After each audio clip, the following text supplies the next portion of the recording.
everyone, welcome to a new video by Dhandha. In this video, we shall talk about how you could start an FMCG business, what certifications would it require you to, and which mode will be the best for you. But if you wish to know more about the FMCG industry, have an idea about its growth potential and also about its future prospects, you should watch the previous video first, which has covered these topics in detail. So without any delay, let's begin today's video.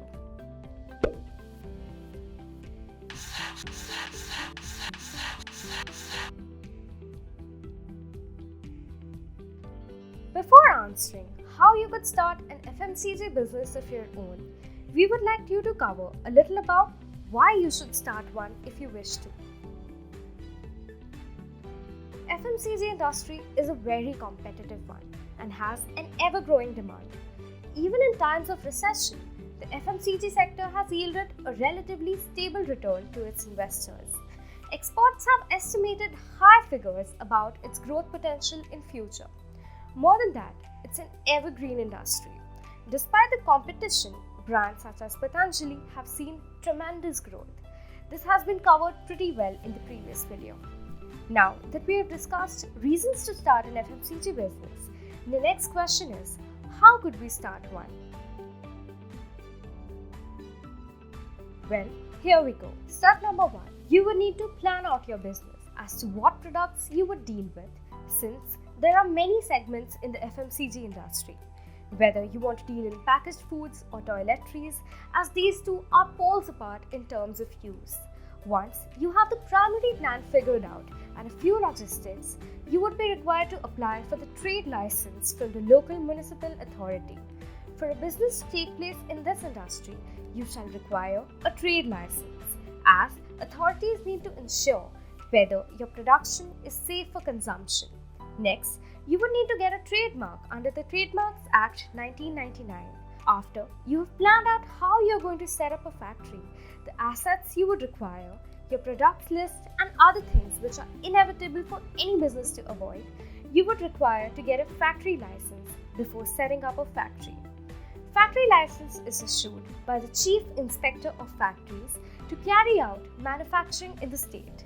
You would also need a building use permission approval from the Labour and Employment Department. To the government, you could get your business registered as micro, small or medium under Udyog Aadhaar, yet it's not mandatory. But this will benefit you in terms of taxation, credit facilities, loans, etc. Now, you would require an NOC, that is, a No Objection Certificate from the State Pollution Control Board. You would also need an NOC from this board for usage of water. There are many more licenses which come forth based on the assets you would wish to use. For example, you would need a license for a boiler in case you plan on using one. Next, for your products, you will need to have the required quality standard marks as prescribed by the authorities. For example, if you wish to have a packaged food business, you will need to have an FSSAI certificate. After this, you will need to have a strong accountancy plan, as such businesses require a lot of transparency as per the guidelines of the government.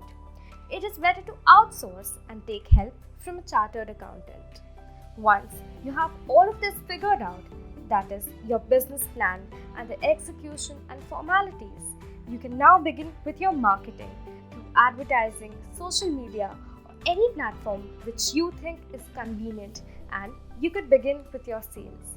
Now, let's discuss what platform of selling would be appropriate for you. We know we live in the digital age, and the online platform has been very successful. With the development of a website and appropriate shipment methods, you can convert your business to a D2C model type. But one thing you need to consider, till date, a very considerable amount of people go to grocery stores for their regular shopping, and that's where they discover new products and make their purchases. In the FMCG industry, you do need retail presence. The best method to have optimal results is to execute both channels, retail as well as direct to consumer. However, this may take time and effort as expected. There shall be a different set of problems which you might face while you make sales through both channels. Not exactly problems, yet challenges which any business may face. For example, in the D2C model, there are many products which are returned and replaced. For smooth execution of this, you need to have a very solid plan.